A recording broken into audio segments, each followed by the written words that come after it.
మన ఇంగ్లీష్ లాంగ్వేజ్లో కమ్యూనికేట్ చేసేటప్పుడు చాలా సందర్భాలలో క్వశ్చన్ వర్డ్స్ని ఎలా ఉపయోగించాలో తెలియక వాటి మీనింగ్ ఏంటో కూడా తెలియక మనం ఇబ్బంది పడుతుంటాం కదా.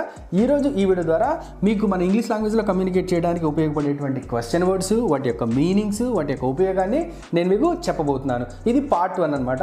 పార్ట్ 2 ఎగ్జాంపుల్ సెంటెన్సెస్ మీకు మొత్తం క్వశ్చన్ వర్డ్స్తో కావాలని చెప్పి అనుకుంటే ఈ వీడియో కింద మీరు పార్ట్ 2 అని మెన్షన్ చేయండి. ఇంకేమాత్రం ఆలస్యం చేయకుండా వెళ్ళిపోదాం. వాట్ అంటే ఏంటి, మన వస్తువుల గురించి చెప్పేటప్పుడు వాట్ ఉపయోగిస్తాం. వెన్ అంటే ఎప్పుడు, అంటే సమయం గురించి అడిగేటప్పుడు. వేర్ అంటే ఎక్కడ, ప్లేస్ గురించి అడిగేటప్పుడు.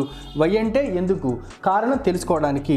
విచ్ అంటే ఏ అనే మీనింగ్ వస్తుంది, మన చాయిస్ తెలుసుకోవడానికి. దాని పక్కన మనము పర్సన్ ప్లేస్ థింగ్ ఏదైనా రాయొచ్చు. విచ్ వన్ అంటే ఏది, చాయిస్ తెలియదు. హౌ అంటే ఎలా, హూ అంటే ఎవరు, హూజ్ అంటే ఎవరి యొక్క, హౌ లాంగ్ అంటే ఎంత కాలం నుంచి, లేదంటే ఎంత సమయం నుంచి అని కూడా మీనింగ్ వస్తుంది.